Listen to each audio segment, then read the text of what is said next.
La situation de la République démocratique du Congo est bien au-delà de tout ce qu'on peut imaginer.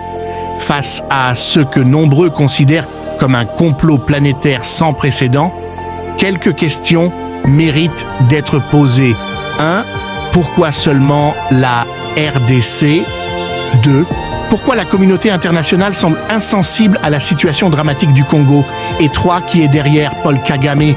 Dans cette vidéo, nous essayons de répondre à ces épineuses questions. Abonne-toi si ce n'est pas encore fait, like et partage la vidéo pour apporter ton soutien à ce pays martyr qui est la République démocratique du Congo. La RDC a toujours été victime de ses richesses à elle seule. Elle regorge plus des ressources naturelles que n'importe quel pays au monde. Son écosystème est le meilleur du monde.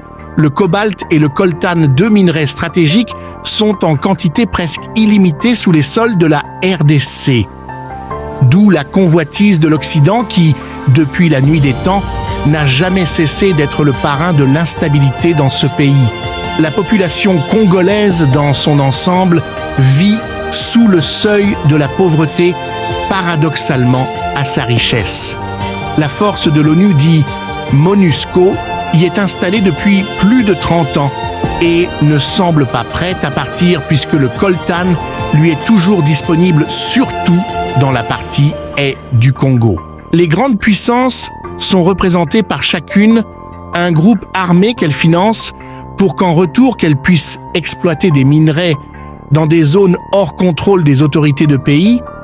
Les morts des populations civiles n'est pour eux qu'un dommage collatéral. Dans cette guerre de façade mise en scène particulièrement par les États-Unis et l'Union européenne, un allié de taille fait les sales boulots.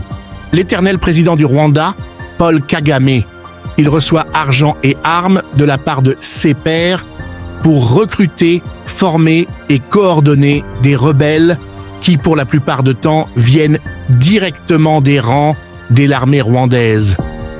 Ainsi, le Rwanda s'est développé, a prospéré avec le sang des Congolais de l'Est. Bien que des rapports ont été faits sur la situation du Congo, difficile pour la communauté internationale d'agir, puisque qu'elle est directement impliquée dans le génocide du peuple congolais.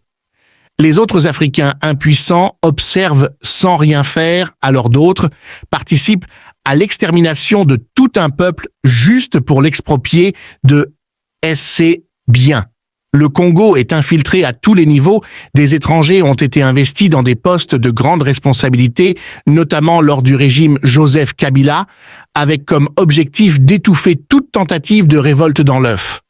Avec l'avènement de Félix-Antoine Tshisekedi Tshilombo, les choses ont commencé à changer, l'Occident a vu ses grains diminuer. Solution, ils ont réactivé le mouvement terroriste dit M23, qui était en hibernation au Rwanda. Objet actuel, soit empêcher l'organisation de l'élection présidentielle pour créditer leur plan de déstabilisation à travers des manifestations prévues et une insurrection armée visiblement soutenue par certains candidats à la présidentielle de décembre prochain, dont l'appartenance à la nation congolaise fait débat.